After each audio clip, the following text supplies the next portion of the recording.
everyone. Christian Shreve back again, bestboxingbets.com. You know, those of us who post clips about boxing inevitably get asked the same question. And I'm surprised at how often it comes up. So I'm going to take my crack at it, and I would love to hear what you have to say about this. This regards Muhammad Ali versus Mike Tyson. Now, I know you're not going to phone this one in. You know, a lot of people look at the historical significance and they can just say, well, Ali would have won.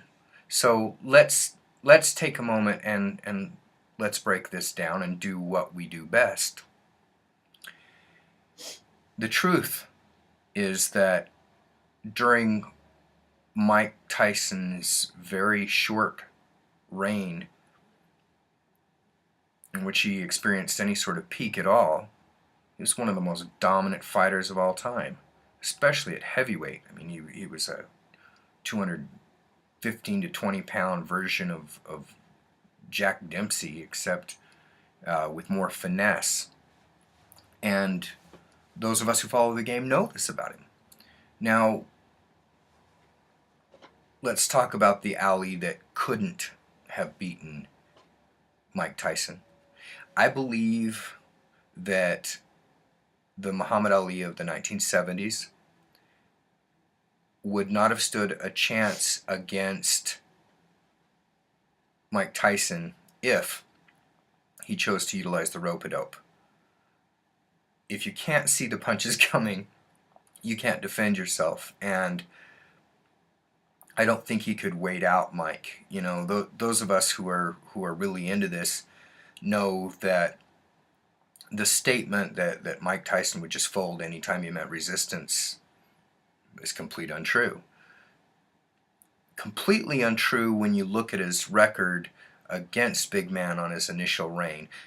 His rise toward the top: Tony Tucker, 6'5", undefeated, James Bone Crusher Smith, Ribalto. You know, these were big, strong, dedicated, disciplined athletes. Mitch Green was an underrated and tough fighter, and they all lost to Iron Mike. He could beat them over the distance if he couldn't knock them out early. And anyone who tried to ride out a 9-punch combination sitting on the ropes, I don't think it would have worked. I don't see how it would have. I don't think the rope-a-dope would have worked against Marciano.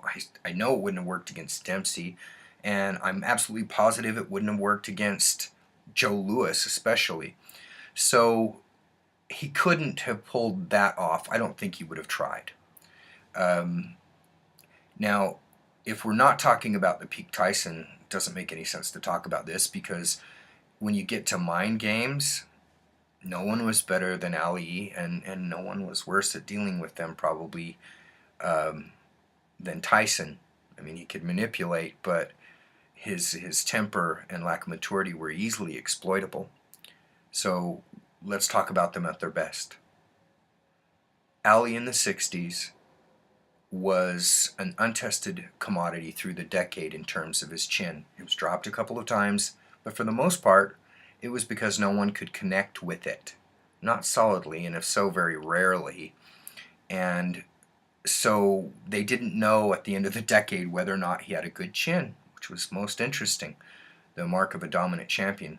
Now, some people will say that Ali has proven that he had the best chin of any heavyweight champion in history. I'm certainly not going to argue that point looking at his record against the best of the best. In fact, the decade of the 70s is regarded as the best heavyweight group of all time now. And he fought and defeated everybody at one time or another that would make any sort of reasonable challenge. Mike, at his brief peak from the age of 20 to 22, could have matched Ali in hand speed, had far greater power and the ability to land with anything at any time. And I think he had the type of explosive power. I mean, ponderous power. Chuvalo was able to hit him repeatedly at the body. Ali didn't seem too concerned about it because his condition was so great at that point. He was able to take phenomenal shots. But as strong as Chuvalo was, and as potent as Liston was, they didn't combine the speed with the mass that gave the explosiveness that Tyson had. Although I would be disingenuous not to admit that Sonny Liston hit as hard as any fighter in history at heavyweight, with the possible exception maybe of a prime George Foreman or Ernie Shavers. So, what would have happened in my opinion? I do not believe that Ali would have even attempted to knock out Mike Tyson in the 60s. He would have stayed on his bicycle, obviously, and tried to control the fight that way. The problem with it was that Ali could only fight going one way. He could fight going to his opponent's right. He could move one way and fight. He could move both ways, but he couldn't launch punches that way. And all you have to do is look at the beginning rounds of his battles with Ken Norton. And legendary trainer Kenny Weldon points out that if someone would just step sideways with Ali, they could meet him on that side. I believe that Tyson would have given Ali a tremendous problem. And I believe that Ali would have had his chin tested in ways that nobody else did in the 60s against Iron Mike. I believe that at the end it would have gone to a decision. I believe that Mike would have controlled most of the first 6 rounds, with Ali having the discipline to stay with him and wait. As usually happened, Mike would settle into a rhythm from round 7 on that didn't involve going for the KO, not with every punch, and by that time his opponents had usually adjusted to the saturation bombing approach possessed by the swarming, menacing, peekaboo-styled Tyson. And I believe that Ali would have asserted himself pretty much in the way a young Mike Tyson faced James Quictillis, who fought very much, was molded in the style of prime Muhammad Ali. And I think Ali would have come on in the late rounds and won a very close split or maybe majority decision. So I say to my peers out there, what do you think?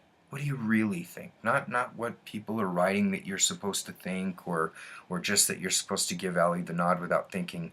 What is your opinion? I want to know. Christian Shreve, bestboxingbets.com.